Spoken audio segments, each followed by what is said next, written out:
Hey everybody, welcome to Guano Adventure Part 1. I hope you've survived those weird camera shots. That was just a bit of experimentation with the new robotic dark ride that we got in the newest update, which is really awesome for cinematic shots of video.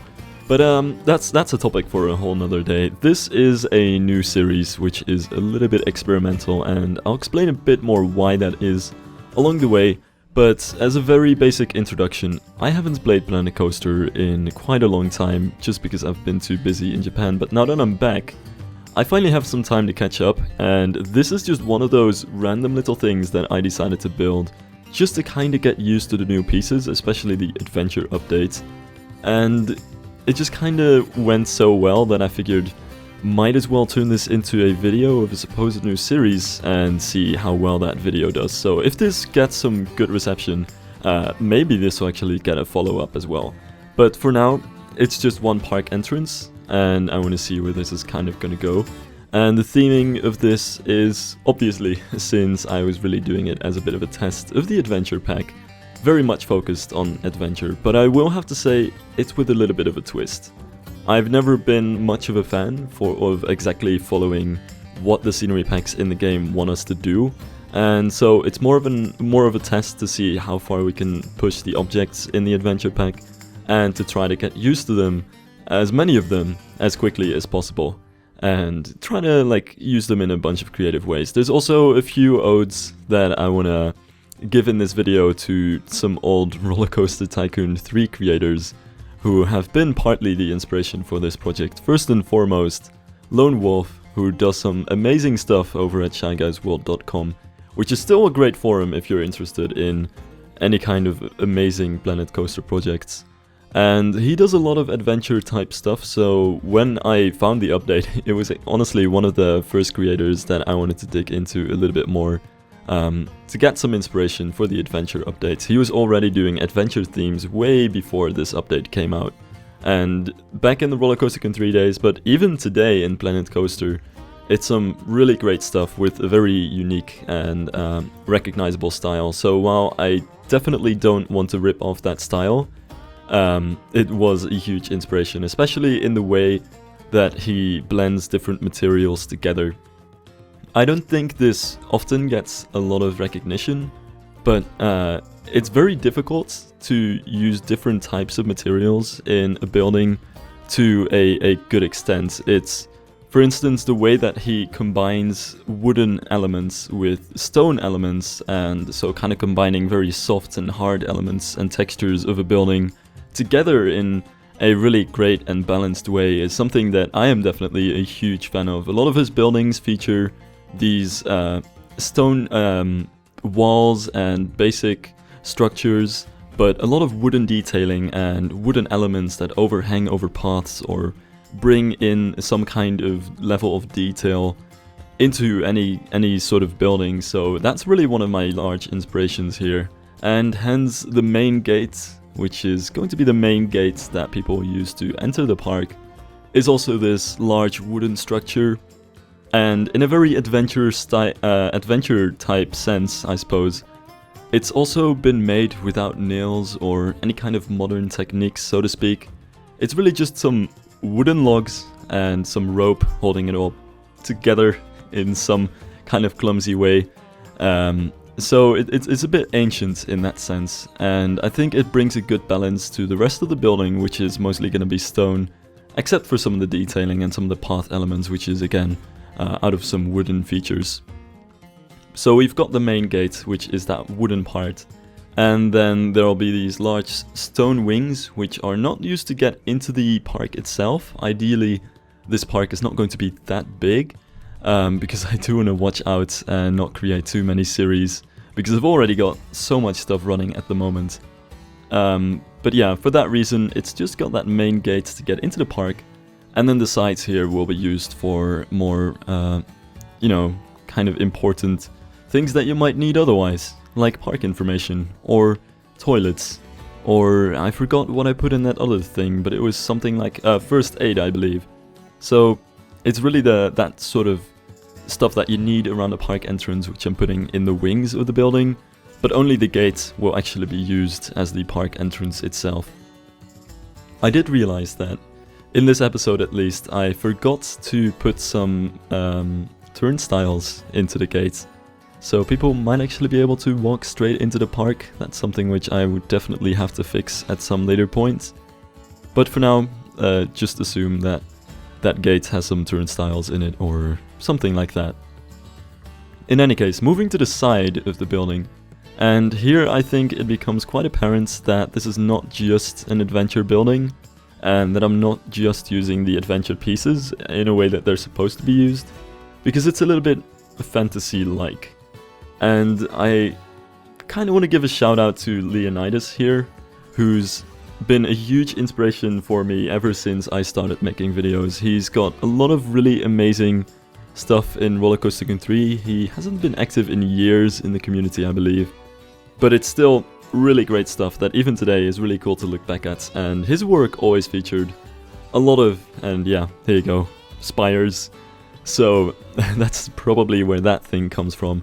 And he had a bunch of projects where he would take different types of fantasy-like elements and combine them all with a spire castle-like setup.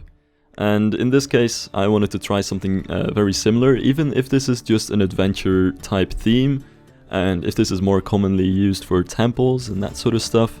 I wanted to try something with spires and kind of mixing it into a fantasy-like feel.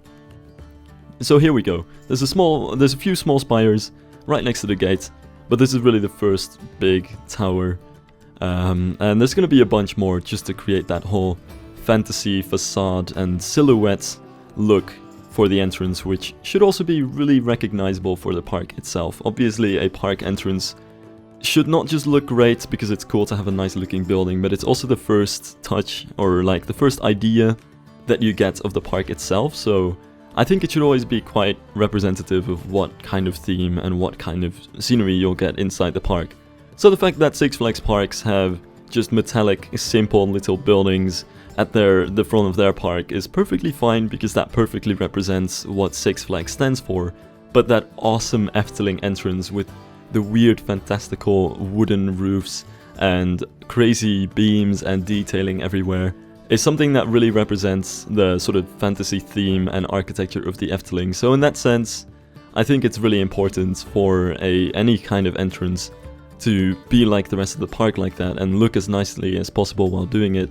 And at the same time, it's a bit of a weenie in itself. You know, it's something which has to draw the guests into the park and which has to catch your attention right away. It's, of course, the first impression that you get of the park, and first impressions are just always really important, no matter what kind of thing you're talking about. Now, getting into the second spire, there's already a bit of a trend here, I suppose. In total, this building will have 14 spires, and I'm trying to make each of them slightly unique from the other ones. There's only 2 copies, which are the ones right to the left of the gate, which are symmetrical. Maybe I should have actually done something with that. But aside from those, they're all going to be unique towers, so the whole building has entirely slightly different looks all over the thing, and it's definitely not going to be symmetrical at all. Because I think, as a building, especially as something that is trying to be somewhat adventurous and fantasy-like, it's much more interesting to have something that's asymmetrical rather than just copying things left and right. One of the things which also inspired me a little bit for this build are some of the Chinese parks which are being built in China right now, which is a little bit of an untapped market as far as theme park reporting, but also inspiration and Planet Coaster go. Since China is going through a middle-class boom right now, and as a result it's also going through a theme park boom. And what's really interesting is that they're building a lot. Like, I cannot keep up with the amount of theme parks that they're building right now. They're building a lot of theme parks, and yet they're all putting a lot of money into them as well. And they end up being a little bit like Disney rip-offs and very reminiscent of parks in the rest of the world. But they also do some really daring and interesting things, and surprisingly a lot of them manage to combine really heavy theming with extreme roller coasters as well. And some of the biggest and most known chains of these parks are the Fanta Wild parks and the Happy Valley parks. And both of these served a little bit as the inspiration here, but also in some of my other parks, to be very honest, because even though they do steal a lot of ideas and sometimes they just end up being kind of weird and too experimental, they do also do some really cool stuff that's not noticed by a lot of people, and a lot of their theme parks have a very fantastical kind of adventurous or fantasy or European style architecture to them. Which is interesting, seeing that it's from the lens of a completely different culture. And I'm trying a little bit of a similar thing in here, where I'm just shoehorning these spires into the adventure theme. I guess in a similar way that Fenta Wild parks like to shoehorn everything onto Disney castle clones. So there's a bit of inspiration from that as well.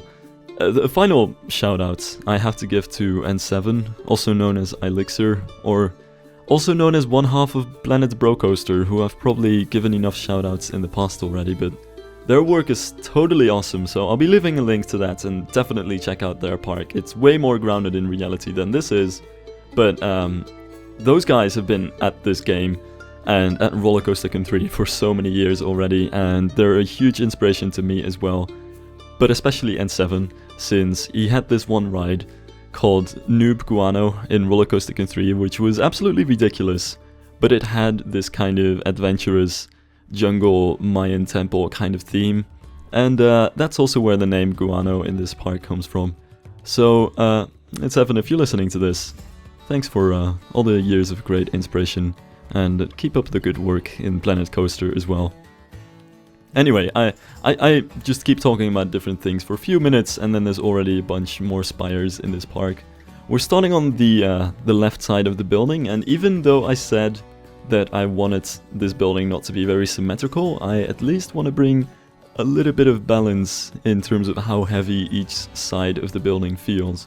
I think it's important, even if you're not building in a very symmetrical way, to at least have a proper sense of balance of elements and mass of the building. So on the right side we've got some towers which are quite large and quite thick, and they're really close to the center of the building, and on the left side here we've got some slightly smaller and lower towers, but they are a little bit further out to the left.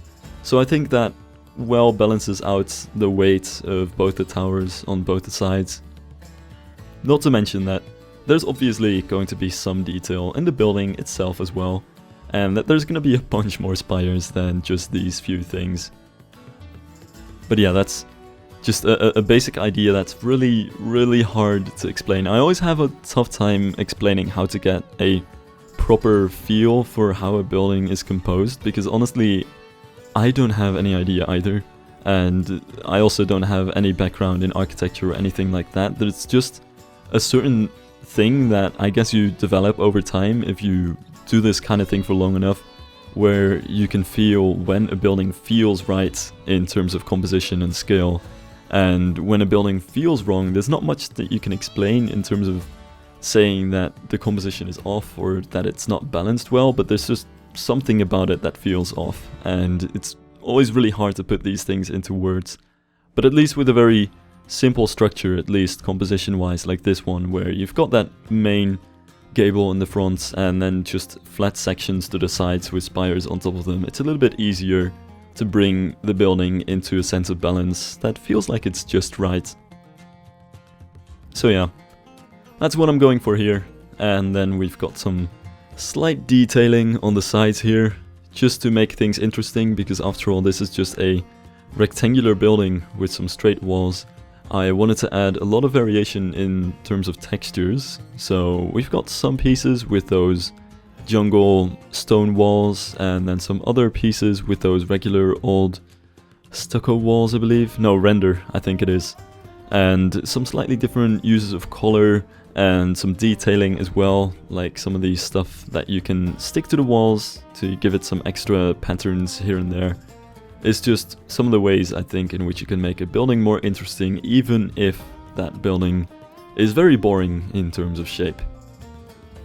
Usually I would totally recommend against making rectangular buildings when you're building a very important building, like a coaster station or an important weenie or something like that. Always try to incorporate all kinds of different shapes and not just go for a rectangular building shape, because it's really hard to make a rectangular building look good but for a park entrance, I think it's somewhat justified. You've always got a very similar kind of setup with many park entrances. Usually there is some sort of gate in the middle, as you can see with, for instance, Europa Park's large glass ironwork entrance, or the Hollywood Studios large arches, or even the Walibi Holland arch at the front of the park, which is ugly as it may be.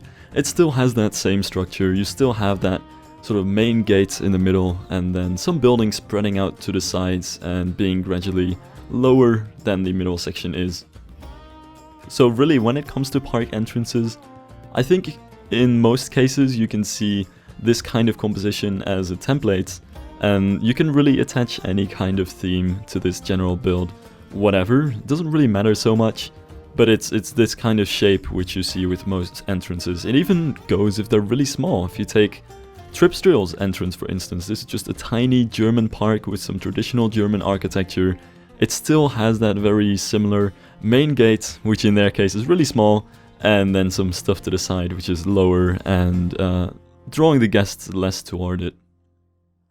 Now, with that said, I believe, if I remember correctly, that is just about it for the building of the entrance itself. But obviously, to give the entrance some form of belonging in a world of the imaginary theme park which we have here, I did want to do some of the theming around it, especially foliage, because putting foliage in front of the building just makes the building seem so much more at home and gives you a much better idea of what the building would look like in context. So, in this case, since this is an adventure park, I finally got to use those new palm trees, which I have to say they're absolutely awesome. Definitely prefer these over the palm trees that were in-game earlier as well. I think they're really good and quite realistic. And one of the things which are still really impressive to me about the trees, and which is one of the reasons why most likely Frontier hasn't made more trees, is just their movement in the wind. It's really well done and it looks really realistic. Even if on these time lapses it looks a bit strange because it's, you know, sped up 12 times. It's one of those small touches which definitely adds a breath of life into the game. Oh, and finally, I did want to clean up the back side of the building. Kind of forgot about that for a bit. There's not really anything on the back because I honestly couldn't be really bothered to work on that. This video would also become way too long if I was also going to finish something on the back side. But at least I wanted to make it look clean for now. Also, the sign in front of the entrance says Guano Gardens, but that's a name which I had for a while. But I think after thinking about it for a bit, I think Guano Adventure is less generic and more speaks about what this is actually about theme-wise. So I think that's a slightly better name. And then for the rest of this, I'm just kind of trying to tidy up the parks a little bit. I removed some of the curbs on these paths because I'm not a huge fan of the curbs on those stone paths, but I am a fan of the paths themselves, so I had to insert my own little curbs there. And then there are some simple path elements like lights and that little fire in the middle, because I wanted some sort of central element there, but I didn't want something which would obscure the entrance building itself. So I thought that was a pretty good thing to do there. And finally, of course, we have to go into foliage and get a bit of an idea of what kind of foliage the rest of this is going to have. And I honestly haven't played around much with the new foliage in the game either, but I think it looks absolutely stunning. Definitely hope that we get more of this level kind of foliage in the game over time, because it's absolutely amazing, and with each little plant or shrubbery that we get, there's just so many more options in terms of theme, especially because the adventure pack is really versatile even outside of this tropical adventure theme. But I'll be trying to stick with that here, hence there's a bunch of palm trees and tropical trees in the area. In any case, that's just about it for the time-lapse, but I do have some final shots which I still want to kind of commentate over a little bit. So this is the view as you come into the entrance and you get those really cool towers in the distance with that really fantasy adventure-like style. And this is it at night. I decided to put in the effort to actually add some lights into the building as well. And it might seem strange that I'm already getting to this stage, but there's a quite important reason why I decided to do that. Because as you might be able to realize, when you look at the building right here from this aerial perspective, there we go, comes in view a little bit more. And there you have it. It's April Fools, and the joke is on you, because I am not going to do anything with this series. I have just been trying to spell out the word April Fools for 20 minutes without you realizing, and if I succeeded in that, then oh boy, I am sorry, but you probably just wasted all that time, because I am not continuing this series. I was just messing around with the adventure theme, to be very honest. And there's just no way in hell that I should even start a new series to begin with, because there are too many things that I need to finish right now. But if you enjoyed this video, even if this is not going to be continued, and even if it was never serious, then I guess you're welcome. And if you didn't, then you're welcome too, because I enjoyed bamboozling you. In any case, thanks for watching guys, and I'll see you in the next, hopefully serious video. Bye bye.